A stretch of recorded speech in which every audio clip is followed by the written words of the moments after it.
In this video, we're going to talk about teaching strategies. Teaching strategies are also known as instructional strategies.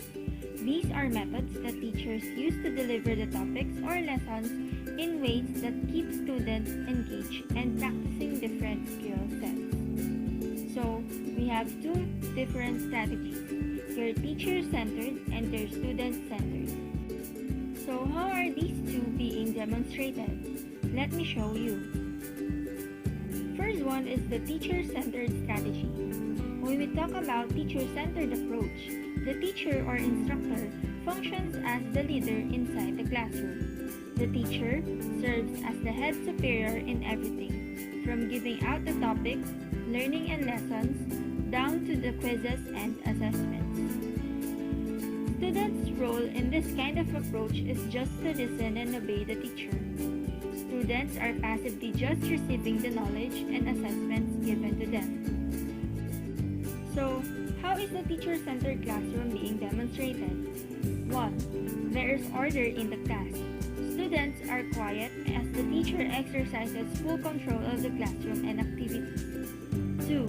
Being fully in control minimizes an instructor's concern that students may be missing key material. 3.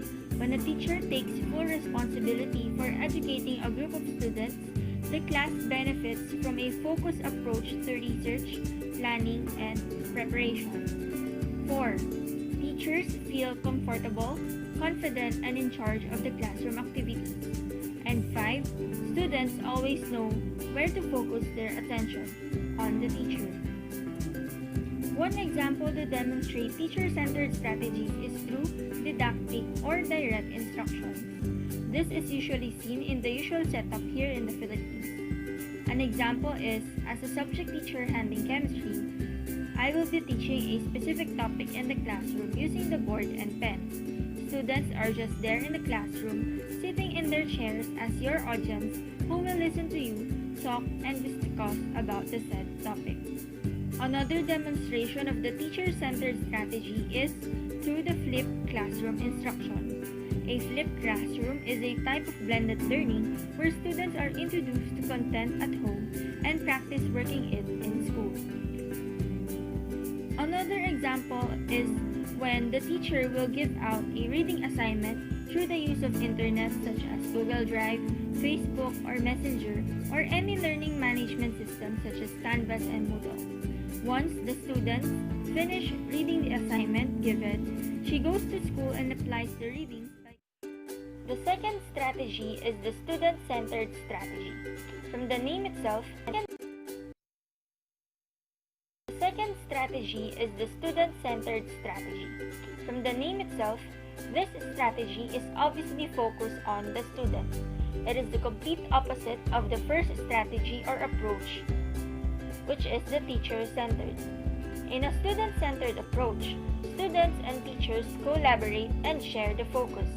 Unlike with the first one, where teacher gives and students receives exclusively, this approach encourages both parties to interact equally. Teacher still acts as the leader, but is on the side of a facilitator or guide to the students. There is a mutual and fair share of responsibility in this approach. Group works and team collaborations is highly encouraged and students communicate with one another. So how do we demonstrate a student-centered classroom? 1. Education becomes a more shared experience between the instructor and the students, and between the students themselves. 2. Students build both collaboration and communication skills. 3. Students tend to be more interested in learning when they can interact with one another and participate actively in their own education. And 4. Members of the class learn to work independently and to interact with others as part of the learning process. One way to demonstrate the student-centered strategy is through the inquiry-based learning. A situation about this one is when the teacher starts off with a statement and lets the student start off the discussion. The principle of collaboration is seen in this situation because there is a give and take of ideas and answers between the teacher and the students. Collaboration becomes a part of the learning process of the students, and students do not only learn from the teacher but also to his or her colleagues or classmates. Another demonstration for this one is the game-based learning.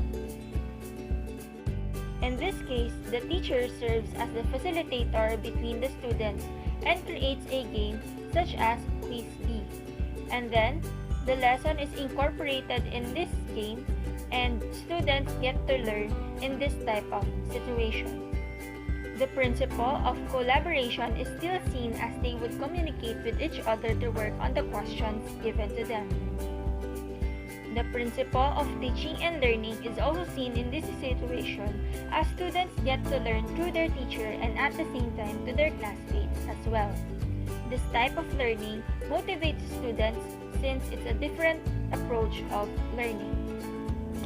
I hope you were able to differentiate between